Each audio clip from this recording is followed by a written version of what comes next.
Supreme court ने मंगलवार को एक याचिका पर सुनवाई करते हुए आदेश दिया कि चुनाव के बाद इलेक्ट्रॉनिक वोटिंग मशीनों (ईवीएम) का डाटा डिलीट न किया जाए। शीर्ष कोर्ट ने चुनाव आयोग से पूछा कि चुनावों के बाद ईवीएम का डाटा कैसे सुरक्षित रखा जाता है और प्रक्रिया क्या होती है। कोर्ट ने आदेश दिया कि फिलहाल ईवीएम से कोई भी डाटा डिलीट न किया जाए और न ही इसमें कोई नया डाटा डाला जाए।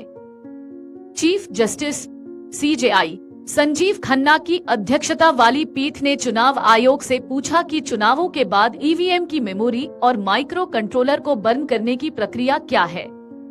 सीजेआई ने कहा, इसमें किसी तरह का विवाद नहीं है। अगर चुनाव हारने वाले उम्मीदवार को शंका हो कि ईवीएम के साथ छेड़छाड़ हो सकती है, तो इंजीनियर से स्पष्ट किया जा सकता है कि ईवीएम में छेड़छाड़ की गई है या नहीं। शीर्ष court association for democratic reforms (ADR) Haryana और कांग्रेस नेताओं के एक समूह की ओर से दायर की गई याचिकाओं पर सुनवाई कर रही थी। याचिकाओं में मांग की गई थी कि चुनाव आयोग ईवीएम के बंद किए गए माइक्रो कंट्रोलर मेमोरी की जांच करवाएं और यह सुनिश्चित किया जाए कि ईवीएम में किसी प्रकार की छेड़छाड़ नहीं हुई। मामले पर अगली सुनवाई 3 मार्च से शुरू होगी।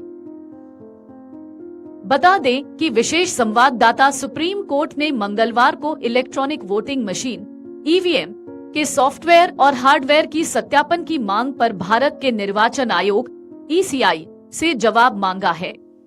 शीर्ष अदालत ने इसके साथ ही निर्वाचन आयोग को निर्देश दिया है कि सत्यापन करते समय न तो ईवीएम के डेटा को डिलीट किया जाए और न ही दोबारा से अपलोड।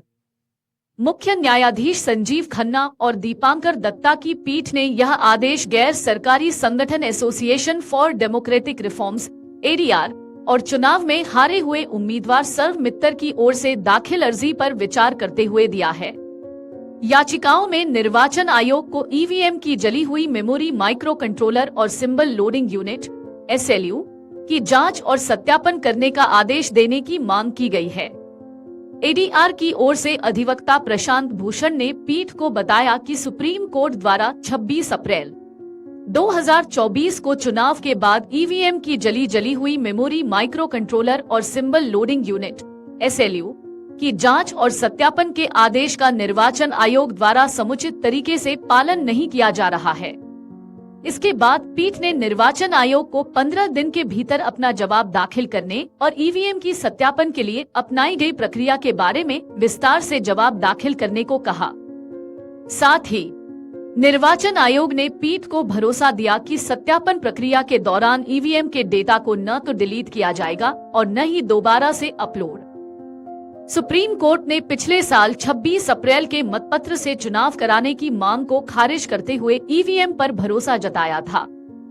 शीर्ष अदालत ने कहा था कि ईवीएम ने बूथ कैप्चरिंग और फर्जी मतदान को खत्म कर दिया। हालांकि शीर्ष अदालत ने चुनाव परिणामों में दूसरे और तीसरे स्थान पर आने वाले असफल उम्मीदवारों के लिए ईवीएम की जांच कराने का रास्ता खोल दिया था।